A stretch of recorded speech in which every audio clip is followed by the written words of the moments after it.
Okay. So, following on now with this discussion, if you're going to be an OD specialist, the question is always asked, what do I need to do? What do I need to learn? And I think the first thing is you do have to have some kind of education in social psychology and sociology. If you don't understand anything about what 100 years of research has shown about how groups work and how people's inner connections work, then you won't know enough to do this work. では、もし自分が組織開発の専門家になろうと考えた場合に何を勉強したらいいのか、どういったことをすればいいのかというふうに皆様はお考えになるでしょう。まず最初に何らかの社会心理学または社会学の分野での教育が必要です。グループがどのように作用し、人と人との関係がどのような形で行われているかということに関する数百年にわたる研究に関する理解が全くない状態では難しいと思うからです。Secondly, my own experience when I first went to Bethel to a tea group was I discovered that I learned completely new things in the workshop context that I did not know from my academic training. それから2番目に言えることは私自身の経験ですけれども、私が NT グループに行った際にその学問的な環境の中では学べなかったことをワークショップといった環境の中で新しいことをたくさん学ぶことができました。So I think just the academic knowledge is not enough. You really have to participate in workshops and train yourself to become some kind of consultant, trainer, process consultant to have the experience. ですから学問的な知識だけでは不十分で、実際にワークショップに参加し、コンサルタント、トレーナー、プロセスコンサルタントになるためのトレーニングを受ける必要があります。And I discovered that influencing group processes is where you learn the most, not just from observing, but actually trying to make a change. Then you realize what's going on in the group. またさらに私が気づいたことですけれども、グループのプロセスをただ単に観察するだけではのみならず、それに対して影響を与えようとすること、何らかの変革を行おうとすることを通じて、より多くのことを学ぶことができます。Then I think the whole question of managing intergroup situations requires a whole separate piece of training because intergroup problems are so much more complex. さらにグループ間について、グループ間の作用をどのように管理しているかというのは非常に複雑ですので、これはこれでまた別のトレーニングが必要です。For that purpose, I think many of the exercises that the labs, the workshops run are the best training ground. そしてこのためにはさまざまなトレーニングのセッション、ワークショップを主催しているラボでの演習が役に立つと考えられます。And in that regard, the last point, training or experience in the design of OD training events, role plays, and so on becomes very important, the actual experience of doing it. さらに組織開発のさまざまなトレーニングの設計、例えばロールプレイでといったような内容ですね。これを実際に設計する経験が必要になっています。And over the years, NTL and other publishers have produced very good training manuals that illustrate how to create a role play or an intergroup exercise which you can actually do in your own workshops or in your own training events. また、MTL やその他の出版社がどのようにして、ロールプレイや、グループ内のエクササイズを実施していくかについてはさまざまなマニュアルを発表しています。そしてこれを自分のトレーニングあるいは自分が、主催するワークショップに取り込むことが可能です。I found that many of these experiences can be reproduced in short training events or even in the classroom. また私の経験ではこういった多くの、やり方を比較的短いワークショップあるいはクラスの中で再現することが可能だと思います。For example, as maybe Professor Kanai will remember, we did a lot of this with our executives, the Sloan Fellows, in the Sloan Management Program, because on every Friday we had 6 hours from 9 in the morning till 2 or 3 in the afternoon that we could do all sorts of things with them for those 6 hours. 例えば、私たちがやったのは毎週金曜日に、9時から、2時から3時頃まで、6時間ですね、その役員の関与なしにさまざまな、エクササイズを行いました。The best example was what we called the greeting card factory, where groups were told to organize themselves to produce these little poems that you put on greeting cards. この一つの例としましては、グリーティングカードを作っている工場で、そのカードの上にグループのメンバーが詩を作らなければならないという演習をしました。So we would tell each group of maybe 15 students, these were all executives, to organize themselves, for example, to produce get well cards, you know, that you would send to a sick friend, to write these little 2-line get well jingles. 例えば、一つのグループ、15名ぐらいですけれども、これはすべて役員の方々で構成されているグループがあります。で、そのグループに対して、例えば6名の友達、知人に対して、病気を抱えている人たちに対して、早く良くなってくださいねといったメッセージを2行ぐらい書くという演習を行いました。And the faculty represented the market that would pay so many dollars for each jingle because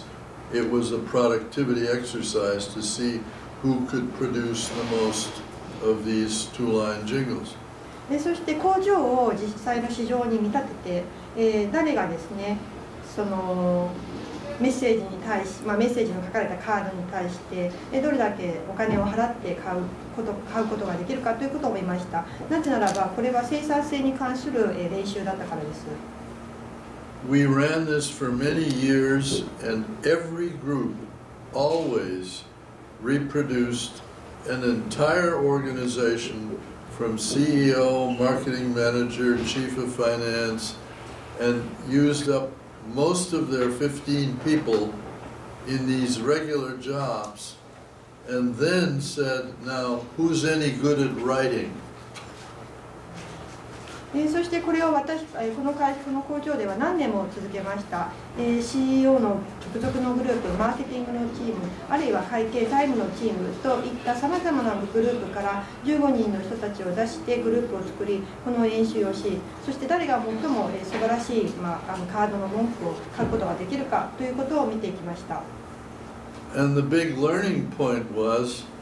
shouldn't you have organized yourself in terms of the writing? Who cares whether you have a president or not? It's the production of poems that was the job. ここで発見したのは、もしかしたらこの組織というのは誰が上手に書けるかどうかという視点で組織を作っていった方がいいのではないか。つまりある人が社長であるかどうかというのは関係がない。それよりもそのカードに載せる文句、いい文句を書ける人が誰かという観点で組織作りをした方がいいのではないかといったことを学びました。So they fell into the trap of thinking that organization is more important than production. つまり、この会社の人たちは実際の生産よりも組織の方が大切だという考え方の罠に引っかかっていたのです。Because they could have had 14 writers and one coordinator and been very productive. この会社の場合でしたら、例えばライター14人にコーディネーター1名といったやり方の方が非常に生産性が高かったのです。So if you learn how to produce these intergroup exercises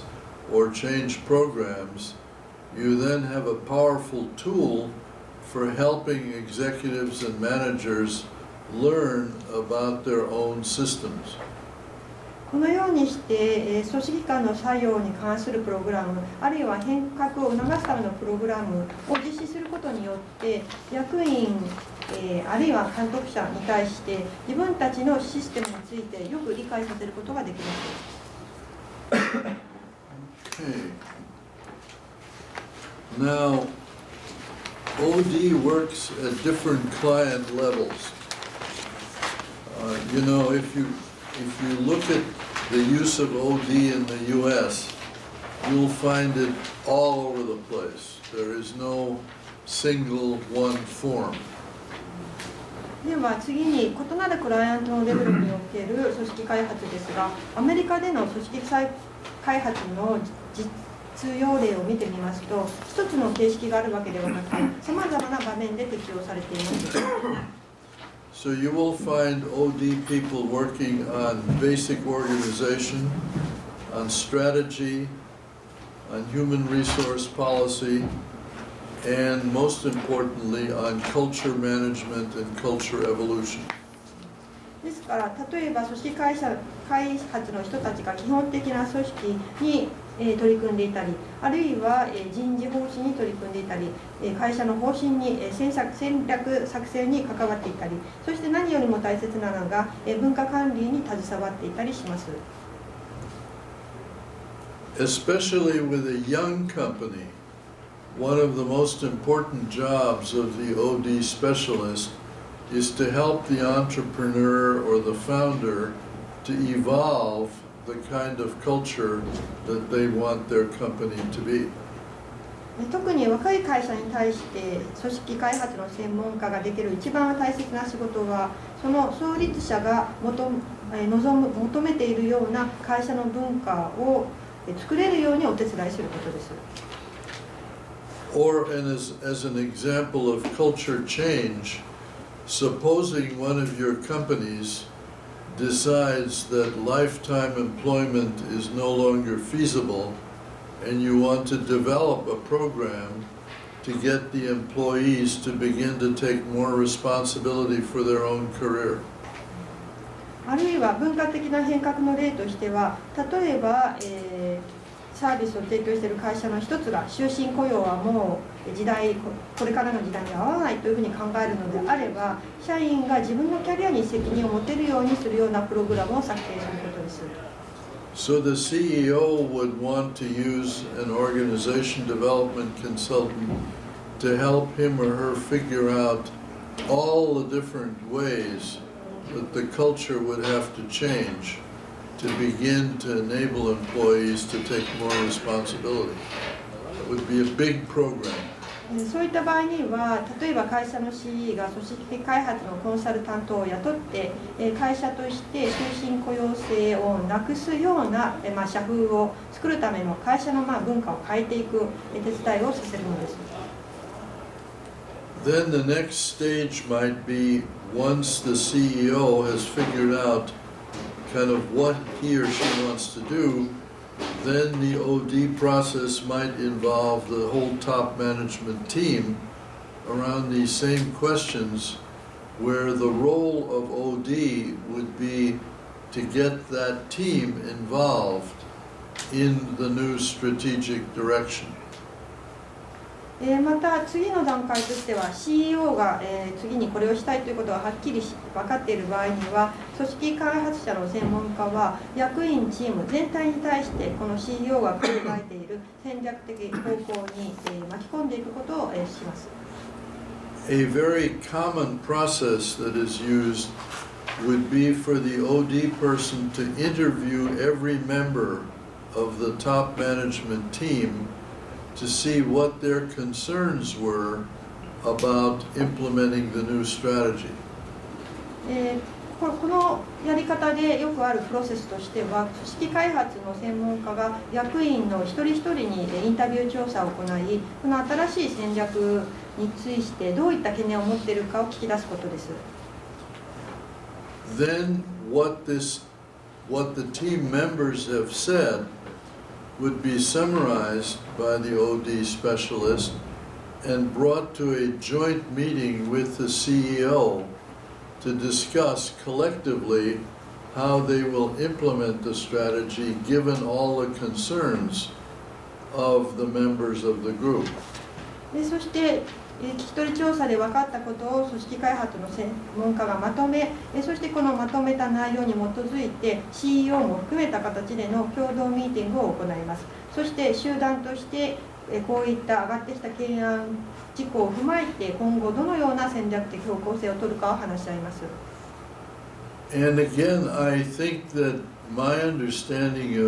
of some of the Japanese approaches to management is that you already do that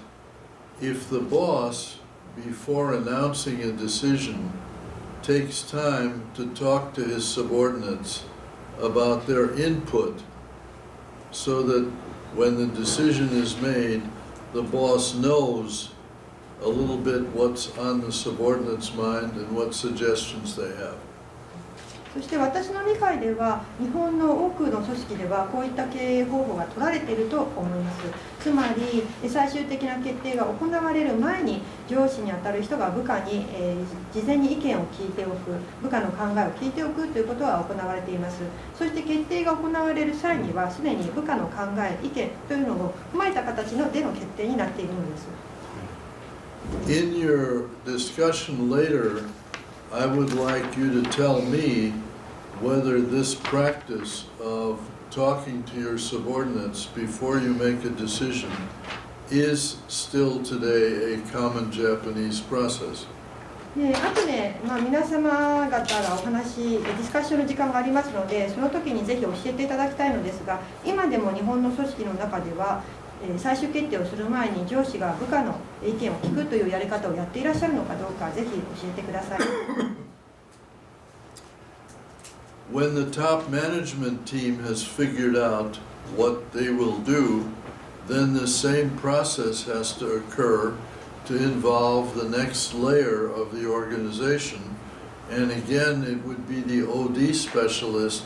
who might interview people and bring their concerns to common meetings so that at each level, all the resistance is dealt with early instead of just pushing a process and then encountering resistance. そして役員チームが次に何をするかということで合意ができたら同じプロセスをその一段下のレベルに展開していきます。ここでもまた組織開発のスペシャリストが聞き込みインタビュー調査を行い各人が抱えている懸案点を取り上げていきこれをまとめた形で共同のミーティングを加えていきます。これをあらゆる組織の階層に対して展開していくことによって早い段階で抵抗を軽く抑えることができます。つまり一方的に決定内容を押し付けるよりもこのようにした方が少ない抵抗で済むのです。And then finally, at the plant or local production level, the OD specialist would be working with the actual workers or the first line supervisors on how to implement the organizational productivity and other policy issues. また生産の現場におきましては組織開発の専門家が作業者あるいは現場の監督者と一緒になってこの生産性改善の取り組みあるいはその他の会社の戦略の変更についてどのように実施できるかを話し合っていきます。So now looking at a little more detail, probably one of the commonest uses of organization development in industry is training and development. では少し詳細に入りますが、組織開発の一般的な使い方としてはトレーニングや、教育です。And I don't know whether this is true every place, but in the US at least, there's now a heavy emphasis on leadership development, which is often very difficult to define because it's not so clear what leadership is. 世界中どこでも同じかどうか分かりませんが、少なくともアメリカでは最近リーダーシップの開発というのに重みが置かれています。しかしこれは非常に難しいのです。なぜならばリーダーシップの定義がそもそも曖昧だからです。But my view, if you're going to involve the client, is in each organization for the OD person to ask the question, in our industry, in our business, what do we need in our leaders, rather than going for some general theory. しかしながらクライアントを巻き込むという意味で、組織開発の専門家がそれぞれの業界、それぞれの企業の人たちに聞き調査をしていく必要です。つまり一般的なリーダーシップ像を模索するのではなく、その業界、その会社に特有のリーダーシップの姿を知る必要があります。For example, I have worked quite a bit with the U.S. Nuclear industry, and one of the things I learned is that in a nuclear plant, it is very important to understand the technology. So if a leader is a manager of finance or sales or so on, but doesn't understand the technology, you don't want him as a plant manager. 例えば、私はアメリカの、原子力発電の会社の仕事を何度かしたことがありますけれども、その中で私が理解したのは、原子力発電所では技術に関する理解が、トップには欠かせないということです。つまり財務畑の人、あるいは営業畑の人が、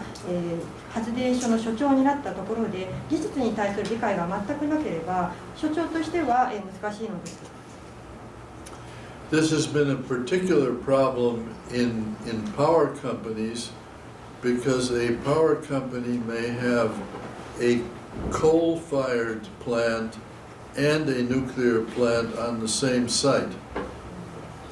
そしてまたこれは発電会社に特有な問題とも言えます。なぜならば発電会社によっては石炭火力の発電所と原子力火力の発電所の両方をやっているところもあるからです。And the CEO of the whole site may not have had any experience in the nuclear field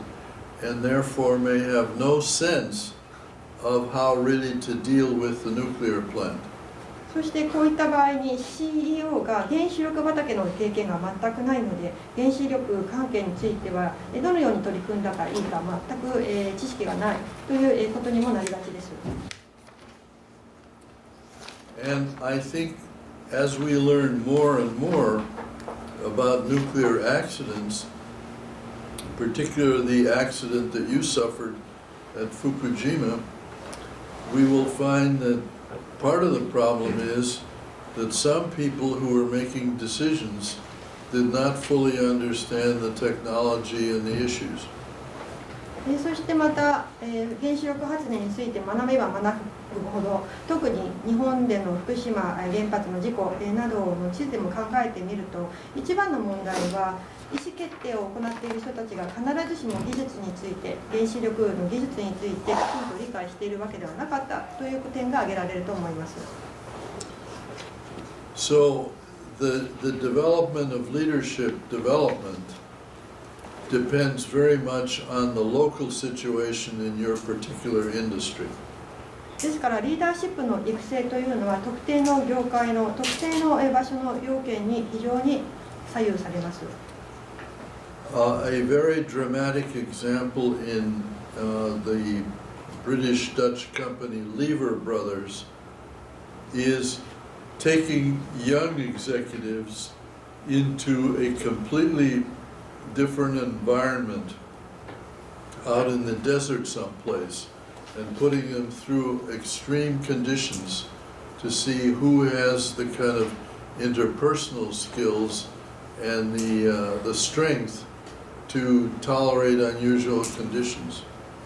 非常に極端な例になりますけれども、イギリス・オランダの会社でリーザー・ブラザーズという会社がございます。ここでは若い役員たちを全く異なった環境、例えば砂漠などといった極端な環境に置いていって、そしてその置かれた人たちの中で誰が対人スキルが高いのか、またそういった異なった環境の中で生き残るスキルが高いのかということを見ます。And then maybe most important of all, what we've learned from military training is that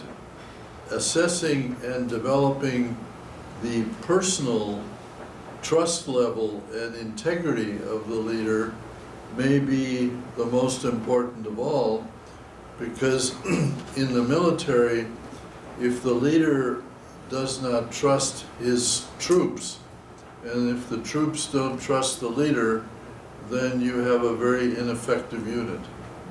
また軍隊でのトレーニングから分かっていることは、こういったリーダーシップ育成の中で何よりも大切なのが、そのリーダーとなる人が信頼できる人物かどうかを評価し、また信頼できる人を育成していくことです。なぜならば軍が、自分の、軍のトップの人を信頼することができなければ、軍としては非常に効果的に、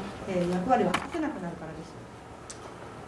So now moving on to point number 2, setting up and administering surveys on employee morale. That's probably one of the commonest uses of OD nowadays, is that the OD specialist will help in designing the survey and interpreting the results. And I'm sorry to say they still continue to give all the results to the CEO instead of doing what I did in digital, which is to give it back to the troops immediately and let it cascade upward. でそれから2番目になりますけれども、アンケート調査、項目の作成、それから従業員のやる気を上げていくということ、これがおそらく今の組織開発の分野で一番一般的に行われている内容だと思います。こういった調査の内容を今でも CEO に直接上げていくというのが主流のやり方で、私が前にお話ししましたデジタルイクイプメント社のようにですね、その組織、そのアンケート調査をやった組織の内部にデータを留めていくというのは非常に珍しい例です。So another thing that would be interesting to know from the discussion is how much Japan uses these surveys and how you use them. でまた、私も興味があるのですけれども、日本でこういったその従業員に対する、アンケート調査、聞き取り調査というのをどれくらいやっているのかということには私も関心があります。So then moving on to the next point, probably another place where organization development is very important is in setting up productivity programs of all sorts, including all the training and workshops that are involved in helping people be competent in the Toyota production system or other systems like that. それから組織開発の分野で次に大切になってくるポイントとしては、トレーニングやワークショップを行うことによって生産性プログラムを設計していくことです。トヨタ式生産システムですとか、あるいはその他の生産改善システムにクライアントがスキルを上げて習熟できるようにプログラムを組むことです。And then finally, I think what the OD function does in a good company is do training in communication, group dynamics, and supervision.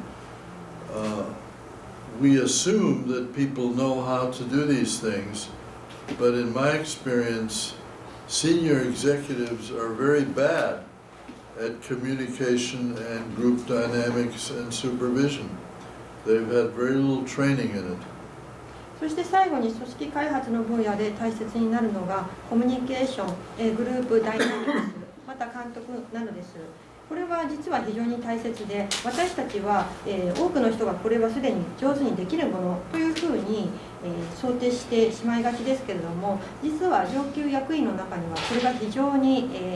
苦手な人、下手な人が多く、こういったことに対するトレーニングを受けてない人も多いのです。I am actually shocked at how badly chief executives run their own meetings. It's as if they knew nothing about groups. They run them on Robert's Rules of Order or some system that is entirely wrong for the kinds of tasks that they're trying to achieve. 私はある会社の役員会を見ていて、CEO が全く不適切な形でミーティングを行って取り仕切っているのを見てショックを受けたことがあります。この CEO はグループの相互作用について全く理解しておらず、また自分たちが達成しようとしているタスクの内容に対しても非常に不適切な形でミーティングを行っていました。Another huge job that organization development specialists have is in managing conflict, because every organization generates intergroup competition and conflict or hierarchical conflict, and need mediators or people who understand conflict and can help the parties overcome their difficulties. また組織開発専門家の大切な仕事の一つに利害衝突の管理があります。どのような組織でもグループ間の利害の衝突、あるいはヒエラルキーによる衝突の問題は欠かせません。そういった中でこの衝突について理解をし、仲介となる人が必要になります。For example, about a year ago here in Palo Alto, a family group came to me from a Boston company where the problem was the father who had founded the company and two of his children and an outside executive had to help the father understand the need for a rational succession process. And they needed me to intervene in that family situation to help them to understand it.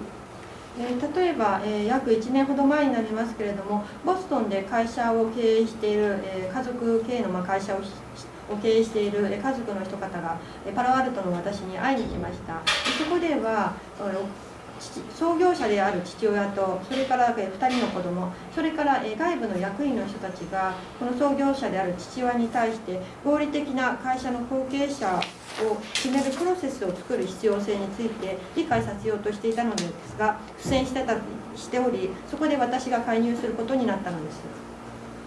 So a very common role for the OD person is to be the third party, the intervener, the neutral party between two managers who may be fighting with each other or are angry at each other about something. ですから組織開発専門家の重要な役割の一つは第三者としての立場で、つまり中立的な立場で利害の衝突する2人の、マネージャーの仲裁を行うということになります。And because this is such a common thing in organizations to have conflict, I think it's an important part of the training of an OD specialist to learn all there is to know about conflict, negotiation, and how to resolve issues between people, to actually have some training in that area. そしてまたこれは組織開発に組織において衝突があるというのは非常によくあることですので、組織開発の専門家のトレーニングでは衝突をどのようにして、管理していくか、またどのように交渉を進めるか、どのように問題を解決するかについてのトレーニングが欠かせません。That would often then involve also setting up training exercises in collaboration. A good example would be I was working with a division of Saab that has 7 different research groups working for it. このトレーニングの中には、例えばコラボレーションの演習なども含まれます。この例としましては、私はサブという組織の一部門と一緒に仕事をしたことがあるのですが、ここには7つの研究部門がありました。The head of this division wanted me to help him figure out how these 7 groups could learn enough about each other so that they could actually collaborate on some of the research projects. そしてこの部門のトップの人は私にどうしたらこの7つある研究グループが互いにのことをよく分かり合い、共同で研究プロジェクトを進めることができるようになるかということについて手伝いをしてほしいと言いました。So I helped him develop a half-day exercise where each group designated one of their members as an anthropologist to go study one of the other groups. そこで私が開発した半日の練習プログラムですけれども、各グループの中から1人文化人類学者を指定して出して、でその文化人類学者の役割をする人が別のグループに行って実際にその別のグループで体験をするという内容です。So then they all came together and gave reports to each other on what they had found in each group, and were surprised how many similarities and common elements there were, so that it built up the possibility of collaboration. そして、観察した後、全員が集まってきてレポートをし合います。そこで、それぞれのグループには実はかなり似ている部分がある、共通要素があるということが分かり、そこからコラボレーションの可能性が生まれてきました。So that excuse me.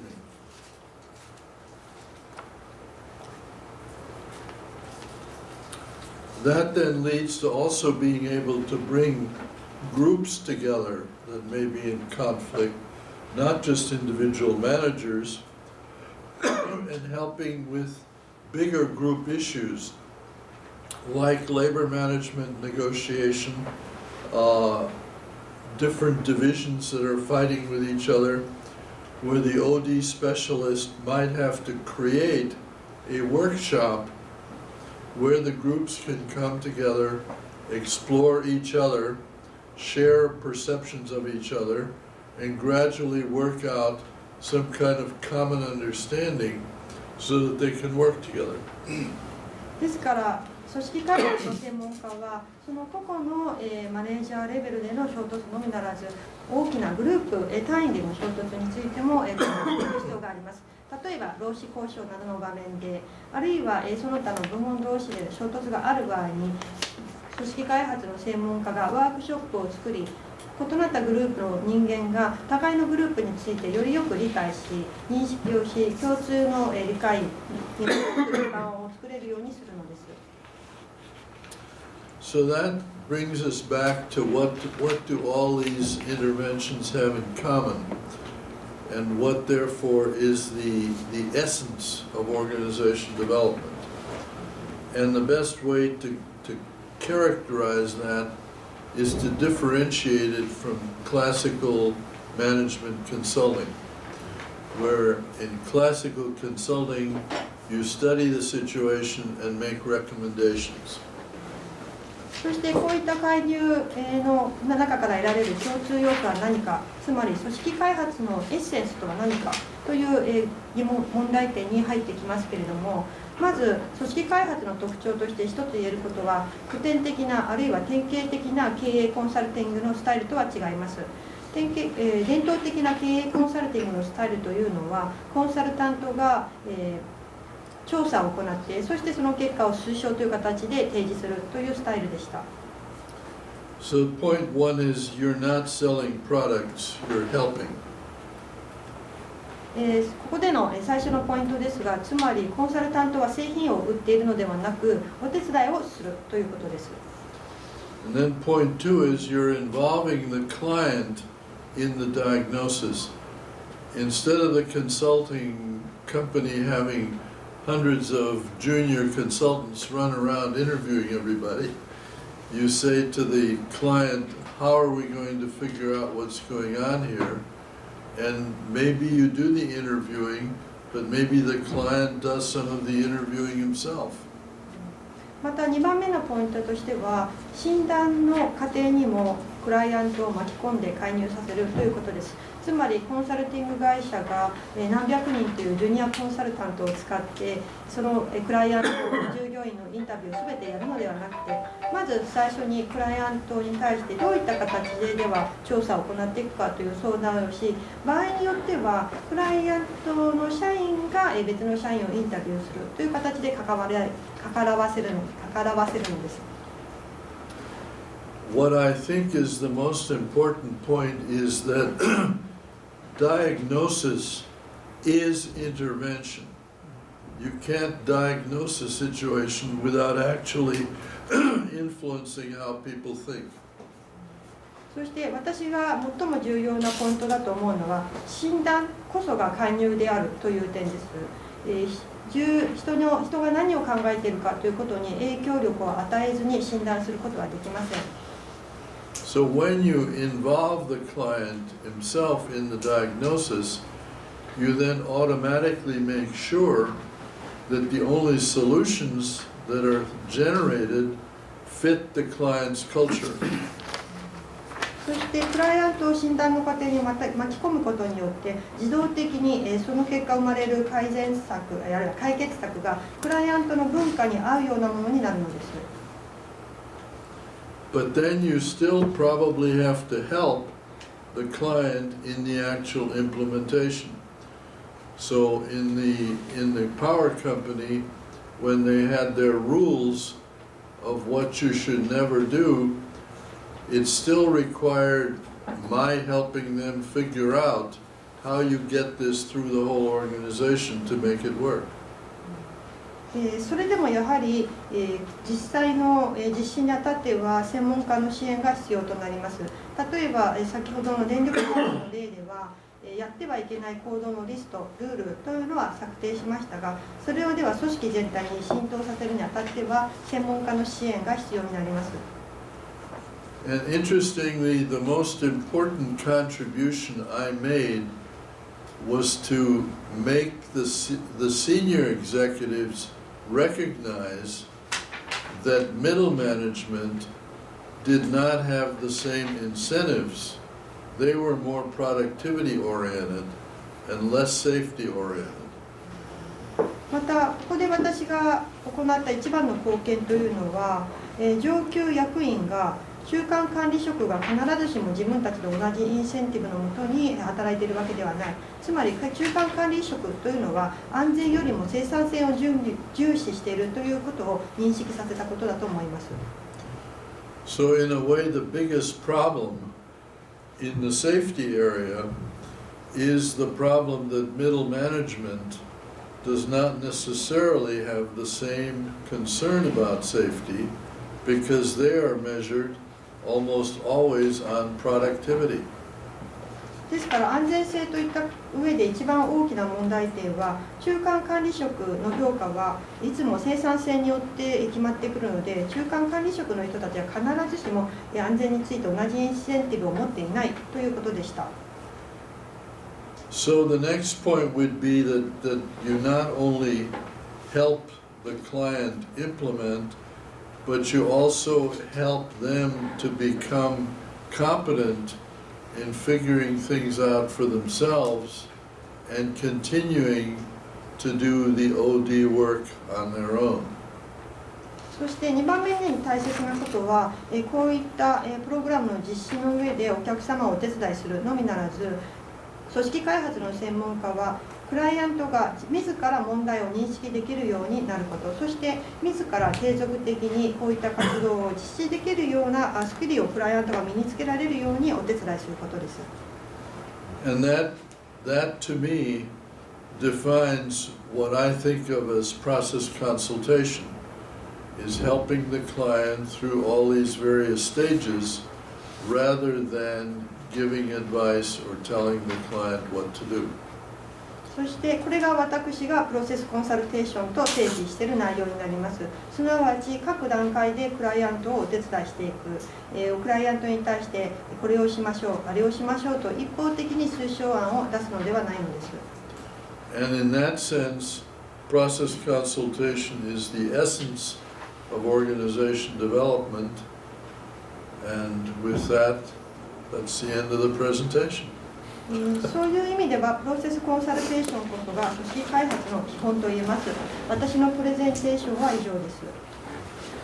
On the dot.